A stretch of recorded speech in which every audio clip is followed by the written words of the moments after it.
Part 3. So this is the up-to-date remote. They've got a lock system on the remote so that if a child or person presses the buttons and causes mischief, as you can see, the bed is not going to respond to the buttons being pressed. There's a sequence that you press on this that gives you power to the remote. I do not know if I'm allowed to show you this because of whatever rules there may be. I don't know. So just in case, because I do not know, I'm gonna do it like show you indirectly. And also, whenever you press a button, whenever you need to use the remote, make sure you're ready right at the moment to press the button and that you're not in the middle of doing something else. Because this gives you, it literally only gives you seconds of power, and when those few seconds of inactivity on the remote is detected, it automatically turns itself off. I'll show you what I mean. So like right now I'm pressing the button. Oh, I'm pressing down, that's why. No. It's because I was pressing down. But because I didn't get it to work in time, the green light went out and it took away control. So that's how easy it is. So to lose control of the remote, I mean. But not lose control where it goes haywire, but I mean like lose the power to use it. So I've just brought the head up and there you go, you saw the green light go out. Now let's say you did the pressing sequence on this lock incorrectly, it will tell you because the green light will flash. But if you've done it correctly, then the green light will stay on. I'm going to open the doors all the way out to show you the profiling features. Oops.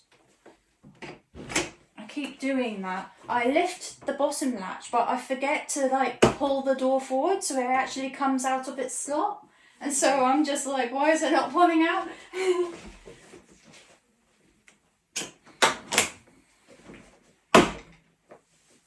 Yeah, please be gracious to me. I've only had this since the 3rd of December, so I'm obviously not an expert on it. I just have it and use it.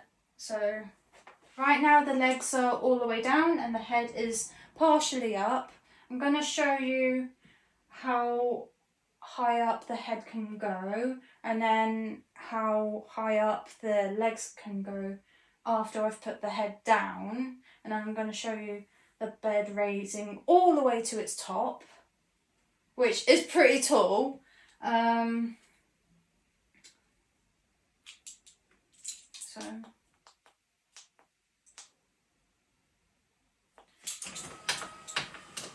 So this is as high up that the head can go. I don't tend to have it this upright. I tend to like to have it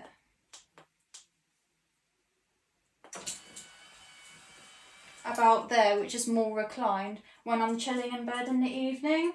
But of course this can go all the way flat as well. And then with the legs,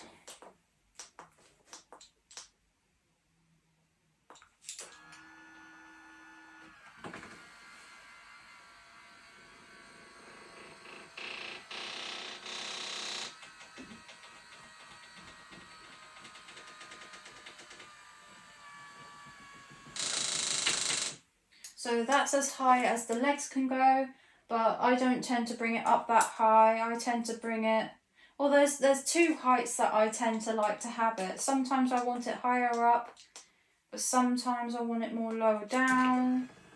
So I'd say that's normally like the higher up one, and then This is like the lower down one that I tend to like to do.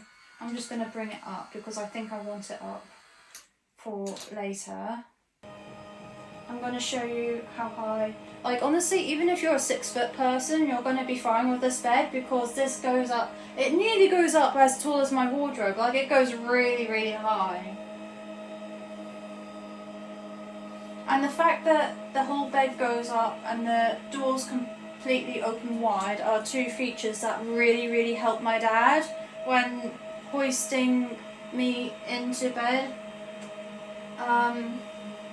But I find that the fact that the doors open out all the way and all of the profiling features really help me to change my bedding more independently and easier because the profiling mattress is lightweight.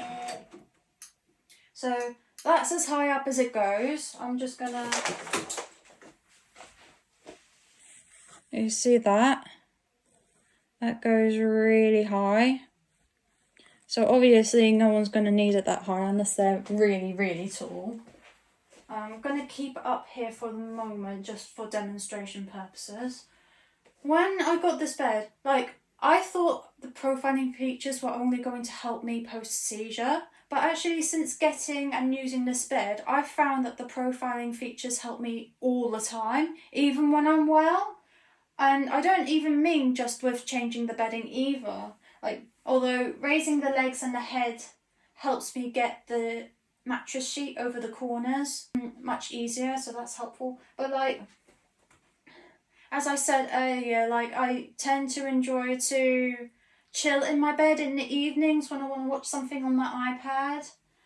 I can get the head or the legs up to like a comfortable position so that I'm supported but also comfy, and I found that's really helped with my chronic pain. But also if I'm struggling to wake up in the morning, I can, at a push of a button, I can raise the head end of the bed up, and that like helps me wake up and get out of bed easier. So I'm really pleasantly surprised at how much a profiling bed actually helps me even when I'm fully functioning. So before I bring this bed down, I'm gonna show you how I make the profiling bed work with my seizure alarm system, because I have a motion detection plate seizure alarm system. Let me just... You can see how lightweight that mattress is. The fact that, mind you, I am a strong woman. So you can see that now. So here is my motion detection plate. And you can see that this middle bit is grey and the moving bits are green. So as long as you've got your motion detection plate on the grey bit, and as you can see there's plenty of space, then the motion detection plate will be safe, it will not move around, and it can do its job. Just make sure it's not on the green, because otherwise you risk the seizure alarm, the plate being damaged, but also it moving around and not doing its job properly. So you see it's there, and then I've got the wire there, and then I've got the box there. So that's how you make the seizure alarm work with a profiling bed.